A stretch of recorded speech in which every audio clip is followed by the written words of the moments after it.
saudara-saudara yang terkasih, selamat hari Minggu bagi kita semua.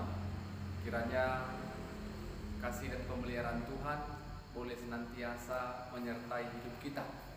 Sebelum kita mendengarkan kebenaran firman Tuhan, mari kita satukan hati kita bersatu di dalam doa. Tuhan, terima kasih buat saat ini. Kami merasakan penyertaan-Mu dan kasih Tuhan dalam hidup kami. Sepanjang satu minggu Tuhan jaga dan pelihara hidup kami. Engkau senantiasa menolong dan menopang kami untuk bisa melewati hari-hari kami. Dan kami kembali datang kepada Tuhan, bersyukur, memuji, memuliakan, terlebih untuk mendengarkan kebenaran firman Tuhan. Ketika kami mendengarkan firman Tuhan, Roh hikmat-Mu senantiasa tinggal dalam kami, sehingga firman Tuhan dapat tetap tinggal dan berbuah dalam hati kami. Dalam nama Yesus kami berdoa dan bersyukur kepada Tuhan. Amin. Bapak Ibu jemaat Tuhan yang kami kasih dalam Kristus Yesus, firman Tuhan bagi kita pada minggu ini dari Yunus pasalnya yang ketiga, dimulai ayat yang pertama sampai ayatnya yang ke-10. Yunus pasalnya yang ketiga, ayat pertama sampai 10. Saya akan membacakan firman Tuhan. Demikianlah firman Tuhan. Datanglah firman Tuhan kepada Yunus untuk kedua kalinya, demikian: bangunlah, pergilah ke Niniwe, kota yang besar itu, dan sampaikanlah kepadanya seruan yang kupirmankan kepadamu. Bersiaplah Yunus lalu pergi ke Niniwe sesuai dengan firman Allah. Niniwe adalah sebuah kota yang mengagumkan besarnya. 3 hari perjalanan luasnya. Mulailah Yunus masuk ke dalam kota itu sehari perjalanan jauhnya, lalu berseru, 40 hari lagi maka Niniwe akan ditunggang balikan. Orang Niniwe percaya kepada Allah, lalu mereka mengumumkan puasa, dan mereka, baik orang dewasa maupun anak-anak, mengenakan kain kabung. Setelah sampai kabar itu kepada raja kota Niniwe, turunlah ia dari singgasananya, ditanggalkannya jubahnya, diselubungkannya kain kabung, lalu duduklah ia di abu. Lalu atas perintah raja dan para pembesarnya, orang memaklumkan dan mengatakan di Niniwe demikian: manusia dan ternak, lembu sapi dan kambing domba tidak boleh makan apa-apa, tidak boleh makan rumput, dan tidak boleh minum air. Haruslah semuanya manusia dan ternak berselubung kain kabung dan berseru dengan keras kepada Allah, serta haruslah masing-masing berbalik dari tingkah lakunya yang jahat dan dari kekerasan yang dilakukannya. Siapa tahu mungkin Allah akan berbalik dan menyesal serta berpaling dari murkanya yang menyala-nyala itu, sehingga kita tidak binasa. Ketika Allah melihat perbuatan mereka itu, yakni bagaimana mereka berbalik dari tingkah lakunya yang jahat, maka menyesallah Allah karena malapetaka yang telah dirancangkannya terhadap mereka, dan ia pun tidak jadi melakukannya. Amin. Bapak Ibu saudara-saudara yang kami kasih dalam Kristus Yesus, kita mau merenungkan firman Tuhan dengan tema kemurahan Allah yang menyelamatkan. Kemurahan Allah yang menyelamatkan. Bapak Ibu saudara-saudara yang kami kasih dalam Kristus Yesus,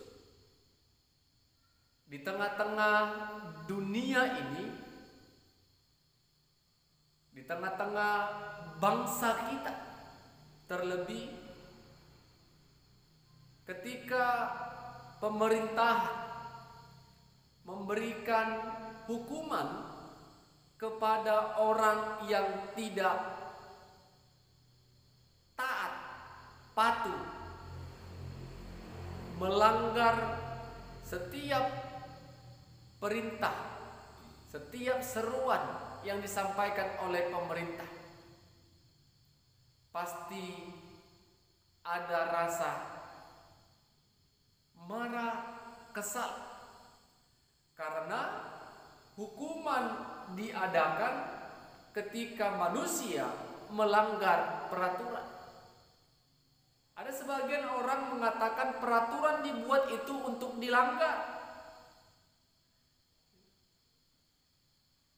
Ketika orang bersalah, hukuman pasti harus tetap dijalankan. Anehnya lagi, banyak warga negara Indonesia sudah terjerat hukum dan terkena hukum. Ketika bebas dari hukuman, kesalahan yang sama diulangi. Baik itu kasus pencurian, korupsi, narkoba, dan lain sebagainya. Manusia sering melakukan perbuatan yang sama, walaupun karena perbuatannya itu dia sudah mengalami hukuman. Bapak Ibu saudara-saudara yang kami kasih dalam Kristus Yesus, firman Tuhan yang kita baca dan dengar pada minggu ini adalah kisah bagaimana Allah memanggil Yunus untuk menyampaikan suara Allah kepada masyarakat yang ada di kota Niniwe.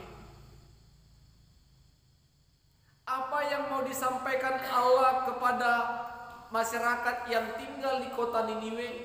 Kalau kita baca Yunus pasal pertama ayat 2, bangunlah, pergilah ke Niniwe, kota yang besar itu, berserulah terhadap mereka, karena kejahatannya telah sampai kepada. Kejahatan masyarakat yang ada tinggal di kota Niniwe sudah sampai kepada Allah. Allah berseru kepada Yunus agar Yunus segera pergi menyampaikan pesan Allah kepada masyarakat yang ada di Niniwe. Karena Allah akan segera menghukum kota itu dan masyarakat yang ada di situ ketika mereka tidak segera beralih dari perbuatan jahat ke perbuatan yang baik. Allah mengingatkan mereka lewat Yunus. Tetapi panggilan pertama, kalau kita baca ayat 3 pasal pertama tadi, ayat 3, pasal 3 ayat pertama, datanglah firman Tuhan kepada Yunus untuk kedua kalinya. Ternyata panggilan yang pertama ketika Yunus dipanggil oleh Allah, Yunus tidak mengindahkan panggilan Allah tersebut. Yunus mau lari menjauh dari Allah. Dia pergi ke Tarsis. Dia tidak mengindahkan panggilan Allah dan menyampaikan pesan Allah kepada kota Niniwe. Tetapi apa yang terjadi ketika Yunus mau menuju Tarsis? Dia menaik sebuah kapal dan Allah memberikan hukuman kepada Yunus. Kapal yang dinaiki, yang ditumpangi oleh Yunus terombang-ambing oleh ombak yang besar, gelombang yang besar. Semua orang yang di dalam kapal berseru dan ketakutan. Karena siapakah? Maka terjadi hal yang dahsyat ini. Semua orang ketakutan. Dan pada akhirnya kalau kita baca isi dari kitab Yunus, akhirnya mereka membuang undi dan undinya jatuh kepada Yunus. Dan Yunus harus mereka campakkan dari dalam kapal itu ke laut. Ketika mereka sudah campakkan Yunus, maka redalah angin yang kencang itu, ombak yang besar itu. sehingga kapal itu boleh kembali berlayar dengan baik. Berarti benar, Yunuslah malapetaka dari peristiwa kapal yang terombang-ambing itu. Apa yang terjadi dengan Yunus, Bapak Ibu saudara-saudara?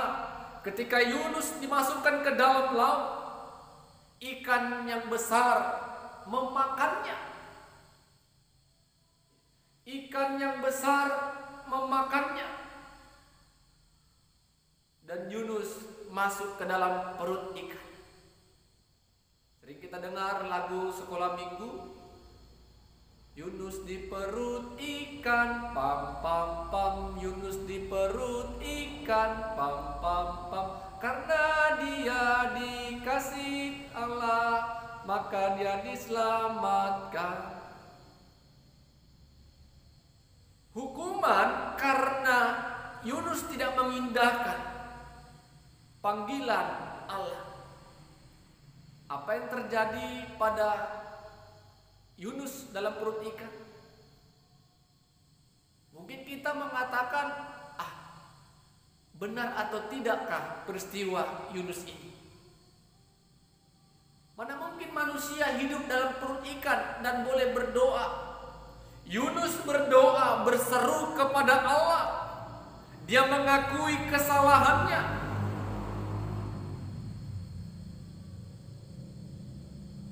Dan dia berjanji akan melakukan apa yang diperintahkan Allah kepadanya. Karena Allah mengasihi Yunus. Dan Yunus ingin melakukan pertobatan. Sehingga Allah memerintahkan ikan itu untuk memuntahkan Yunus ke darat. Dan akhirnya Yunus keluar dari perut ikan. Sehingga Bapak Ibu saudara-saudara, Allah kembali berfirman kepada Yunus, sampaikanlah apa yang pernah aku sampaikan kepadamu, kepada masyarakat yang ada di Niniwe. Bapak Ibu, tadi diceritakan Niniwe adalah kota yang besar.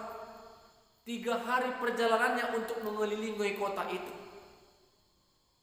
Dia menyampaikan kepada mereka yang ada di Niniwe, 40 hari lagi kota ini akan ditunggang balikan. Karena kejahatan yang kalian lakukan sudah sampai kepada Tuhan Allah.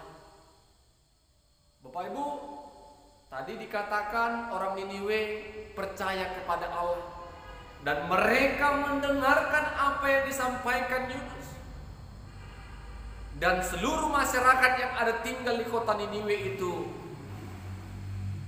berkabung dan melakukan puasa secara massal. Bahkan tadi dikatakan raja yang ada di kota Niniwe itu turun dari singgasananya, meninggalkan jubahnya dan berdiri di atas api. Bentuk penyesalan. Dan raja bahkan pembesar-pembesar yang ada di kota Niniwe mengumumkan agar manusia dan ternaknya tidak makan apa-apa dan tidak minum air. Dan berseru dan berteriak kepada Allah dan berjanji untuk tidak melakukan perbuatan yang tidak berkenan di hadapan Tuhan. Tujuannya agar Allah yang penuh kasih itu menyesali murka atau hukuman yang sudah direncanakan kepada kota Niniwe. Bapak Ibu saudara-saudara, kalau kita baca ayat 10, Allah melihat perbuatan mereka dan akhirnya Allah menyesal akan malapetaka yang sudah direncanakan bagi kota itu.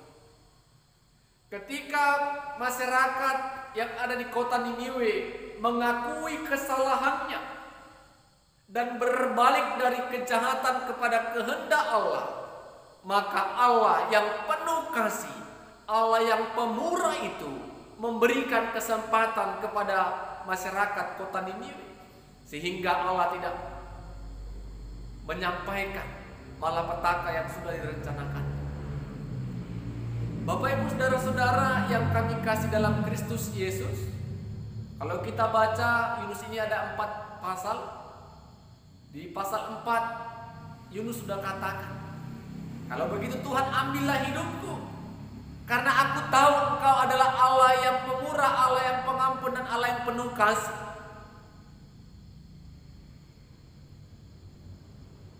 Yunus tahu kalau Tuhan akan memberikan pengampunan kepada setiap orang yang melakukan kejahatan dan dosa. Tetapi Allah mau melihat bagaimana Yunus dapat memenuhi panggilannya dan menyampaikan pesan Allah, dan bagaimana masyarakat umat Allah yang ada di Niniwe boleh berbalik kepada kebaikan-kebaikan yang dikehendaki oleh Tuhan. Bapak Ibu saudara-saudara, apa yang mau kita renungkan dari firman Tuhan pada minggu ini? Yang pertama, jangan pernah tolak panggilan Tuhan. Jangan pernah kita menolak panggilan Tuhan. Karena ketika kita tolak panggilan Tuhan,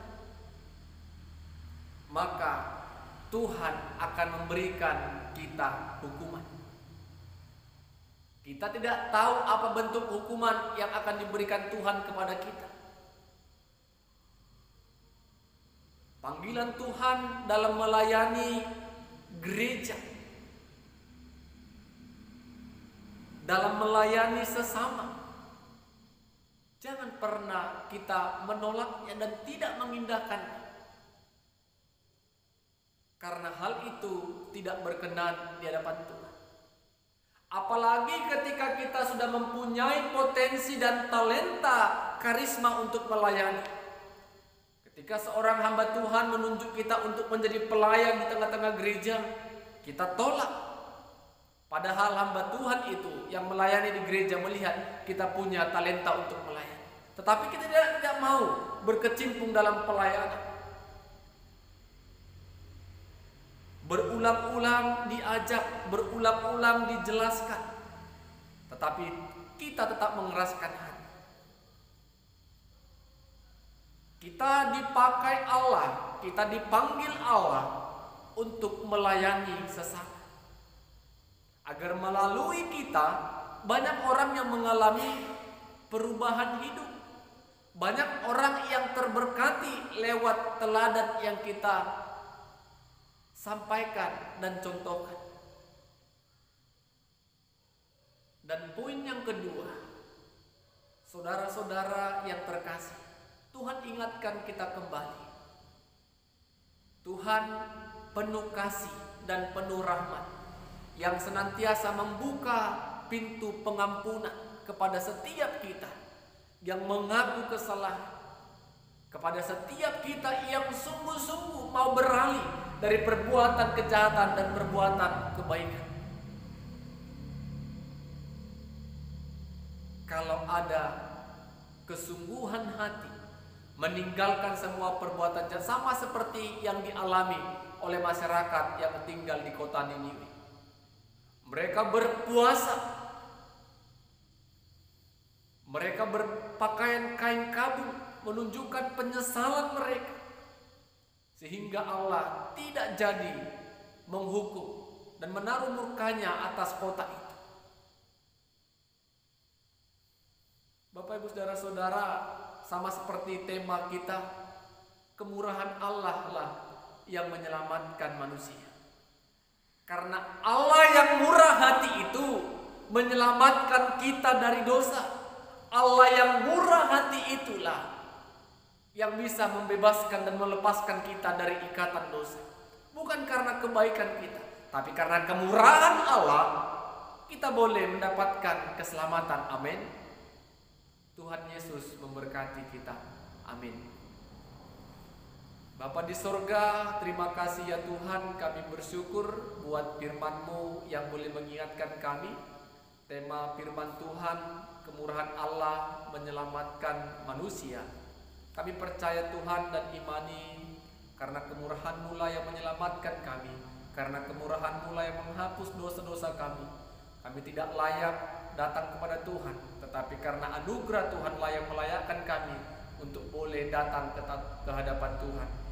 Terima kasih Tuhan, kami juga diingatkan agar kami senantiasa memenuhi panggilan yang telah Tuhan tetapkan dalam hidup kami. Berikan kami Tuhan keyakinan ketika kami Tuhan panggil untuk melayani, berarti Tuhan telah sediakan sesuatu yang baik bagi kami, maka kami akan boleh menjadi berkat bagi sesama kami. Terima kasih Tuhan buat kebenaran firman-Mu. Tuhan menolong kami, Roh-Mu yang senantiasa mengingatkan kami untuk boleh mengerjakan setiap kebenaran firman Tuhan. Dalam nama Yesus kami berdoa dan bersyukur kepada Tuhan. Amin. Shalom, Tuhan Yesus memberkati kita.